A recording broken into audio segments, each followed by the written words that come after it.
Now to 30 years since the fall of the Berlin Wall, our Luckie is in Germany this week learning more about the stories behind one of the biggest moments in modern history.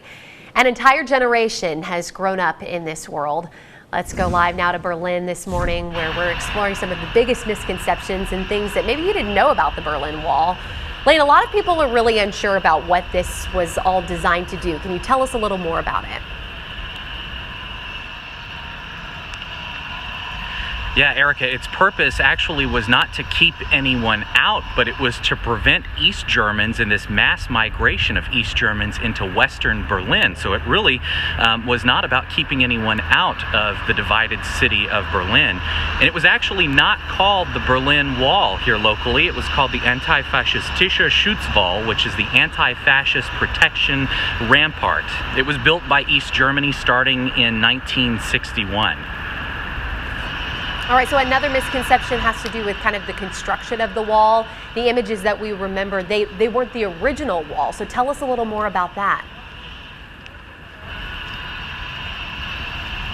Yeah, so this is really the final version of the wall as we know it from 1989. But when it was started to be constructed in 1961, it was a series of fences and anti-tank mechanisms here. And then over time, they actually started building the wall taller and taller and out of better material. And you can actually see, if we can pan up just a little bit, they put pipes on the top of the wall to prevent people from climbing over it. This would make it difficult for grappling hooks to actually latch onto this. And there was a death strip, Stalin's lawn as it was known, between the two sections of the wall, and it had all kinds of security mechanisms, lighting, and dogs that would actually patrol the wall. So this is the final version, this 12-foot wall that encircled the entire city of Berlin. And something people of all ages know is, of course, the wall coming down in sections, but is there anything left that people are still able to see to this day? Yeah, that's a good question. We're here at Bernauer Strasse here between what was the French and Soviet sections of the city. This is the Berlin Wall Memorial, and this is one section that remains, but very little of the Berlin Wall still remains here around the city. There are a couple of sections at Checkpoint Charlie, the East Side Gallery, which has the beautiful murals that people are familiar with. Of course, just a few months ago, a section in the northern part of Berlin was discovered just a few hundred feet that is being uncovered for the first time since the wall was put up and eventually came down in 1989. You can actually buy little souvenir sections of the wall, little chunks of that.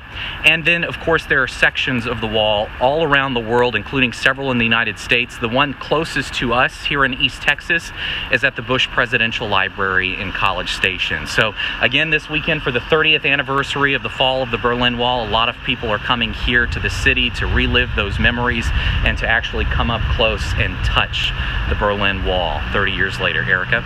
Lane, thank you. A wonderful experience. Our Luckie reporting live this morning from Berlin, Germany. Of course, we're going to be checking in with him here right on GMET all week.